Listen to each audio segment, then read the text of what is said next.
ജമാഅത്തെ ഇസ്ലാമി വിവാദത്തിൽ AK ബാലനെ പിന്തുണച്ച് മുഖ്യമന്ത്രി പിണറായി വിജയൻ. കേരളത്തിന്റെ അനുഭവങ്ങൾ തുറന്നു പറയുന്നത് എങ്ങനെയാണ് ഭൂരിപക്ഷ പ്രീണനമാകുക എന്ന് മുഖ്യമന്ത്രി ചോദിച്ചു.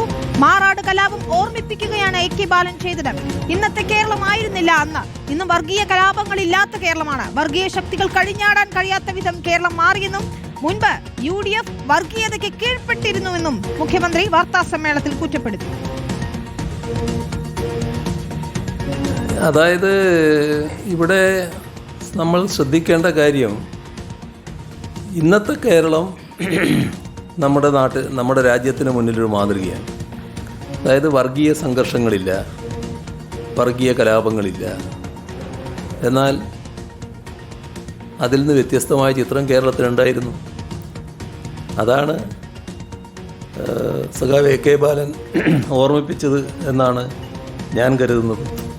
ഇപ്പോൾ മാറാട് കലാപത്തെക്കുറിച്ച് പറഞ്ഞല്ലോ, UDFൻ്റെ നിലപാടുകളുടെ ഭാഗമായാണ് വർഗീയ പ്രശ്നങ്ങൾ ആളിക്കത്തുന്ന നിലയുണ്ടായത്, വർഗീയ സംഘർഷങ്ങൾ വ്യാപിച്ചത്. വർഗീയ സംഘർഷങ്ങളെ നേരിടുന്നതിൽ കൃത്യതയാർന്ന നിലപാട് അന്ന് UDFന് സ്വീകരിക്കാൻ കഴിഞ്ഞിരുന്നില്ല. TV പ്രസാദാണ് ചേരുന്നത്. TV പ്രസാദ്, ഇതിലിപ്പോൾ AK ബാലനെ മാറാട് കലാപം ഓർമ്മിപ്പിക്കുക മാത്രമാണ് ചെയ്തതെന്ന് പറഞ്ഞുകൊണ്ട് മുഖ്യമന്ത്രി പിന്തുണയ്ക്കുന്നതാണ് കാണുന്നത്. എന്താണ് അതിൽ CM-ന്റെ ടേക്ക്? വിനീത പറഞ്ഞതുപോലെ മുഖ്യമന്ത്രി AK ബാലനെ പൂർണ്ണമായി പിന്തുണയ്ക്കുകയാണ്. ബാലൻ പറഞ്ഞതിൽ എന്താണ് തെറ്റ് എന്ന് പറഞ്ഞുകൊണ്ടായിരുന്നു മുഖ്യമന്ത്രി തന്റെ ഭാഗം വിശദീകരിച്ചത്. മാറാട് കലാപ സമയത്ത് കേരളം കണ്ടതാണ് എങ്ങനെയൊക്കെയാണ് കോൺഗ്രസ് തീവ്രവാദികളെ സഹായിച്ചതെന്ന്. എന്നാൽ ആ സമയത്ത് അന്നത്തെ മുഖ്യമന്ത്രിയായ AK ആന്റണിയുടെ കൂടെ മന്ത്രിയായ കുഞ്ഞാലിക്കുട്ടിക്ക് പോകാൻ പോലും അനുവാദം ഉണ്ടായിരുന്നില്ല എന്നൊക്കെ പറഞ്ഞ് അന്നത്തെ കാലത്ത് തുറന്നു കാട്ടുകയായിരുന്നു. മാത്രമല്ല ജമാഅത്തെ ഇസ്ലാമിയുമായി പിന്തുണയ്ക്കുന്നത്, ജമാഅത്തെ ഇസ്ലാമിയെ പിന്തുണയ്ക്കുന്ന എപ്പോഴും VD സതീശനാണ്, കോൺഗ്രസ് ആണ്.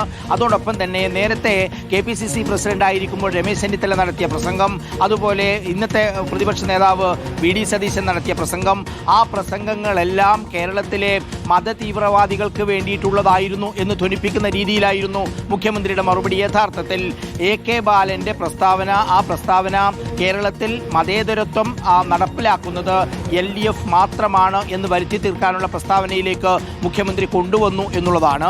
തെരഞ്ഞെടുപ്പിന് ഭാഗമായിട്ടാണ് ഉറപ്പായും തുടർച്ചയായുള്ള വാർത്താ സമ്മേളനങ്ങൾ നടത്തുന്നത്. കഴിഞ്ഞ വ്യാഴാഴ്ച നടത്തി, ഈ വ്യാഴാഴ്ച നടത്തി. ഇടയ്ക്കിടയ്ക്ക് മാധ്യമങ്ങളെ കാണണം എന്ന തീരുമാനത്തിന്റെ ഭാഗമായിട്ട് തന്നെയാണ് മുഖ്യമന്ത്രി ഇത് പറഞ്ഞതും. അതുകൊണ്ട് തന്നെയാണ് ഇത്തരം രാഷ്ട്രീയം സജീവമായി ചർച്ച ചെയ്യാനും തീരുമാനിക്കുന്നത്. പുനർജനി വിഷയത്തിൽ VD സതീശനെതിരായ CBI ശുപാർശയുള്ള വിഷയത്തിൽ നോക്കി മാത്രമേ അതിനകത്ത് തീരുമാനമെടുക്കൂ എന്നാണ് മുഖ്യമന്ത്രി പറഞ്ഞത്. തെരഞ്ഞെടുപ്പല്ലേ, ഉടൻ തീരുമാനമുണ്ടാകുമോ എന്ന് പറയുന്ന സമയത്ത്, തെരഞ്ഞെടുപ്പ് വരുന്ന സമയത്ത് ഇത്തരം തീരുമാനമെടുക്കുന്നവർ ചിലരുണ്ട് എന്ന രീതിയിലൊക്കെ ആയിരുന്നു മുഖ്യമന്ത്രിയുടെ മറുപടി. എന്തായാലും AK ബാലന് പൂർണ്ണമായ പിന്തുണ അർപ്പിക്കുന്നു. അതോടൊപ്പം തന്നെ കേന്ദ്രത്തെ രൂക്ഷമായി വിമർശിക്കുന്നുണ്ട്. സംസ്ഥാനത്തിന് നേരെ കേന്ദ്രത്തിന്റെ സാമ്പത്തിക ഉപരോധമുണ്ട്. അതിനെതിരായി പാളയം രക്തസാക്ഷി മണ്ഡപത്തിൽ മന്ത്രിമാരും MLA-മാരും പങ്കെടുത്തുകൊണ്ടുള്ള ഒരു ഉപവാസ സമരം സംഘടിപ്പിക്കുന്നു. അതോടൊപ്പം തന്നെ JB കോശി കമ്മീഷൻ റിപ്പോർട്ട് കേരളത്തിൽ നടപ്പിലാക്കുന്നതിനുള്ള നടപടികളിലേക്ക് അടിയന്തരമായി കടക്കുന്നു. മുഖ്യമന്ത്രിയുടെ നേതൃത്വത്തിൽ യോഗം, ചീഫ് സെക്രട്ടറിയുടെ നേതൃത്വത്തിൽ ചുമതലപ്പെടുത്തൽ, അങ്ങനെ തുടങ്ങി നിരവധി കാര്യങ്ങളാണ് ഇന്നത്തെ വാർത്താ സമ്മേളനത്തിൽ മുഖ്യമന്ത്രി മുന്നോട്ട് വെച്ചത്. വിനീത, ശരി. TV പ്രസാദാണ് വിശദാംശങ്ങൾ നൽകിയത്.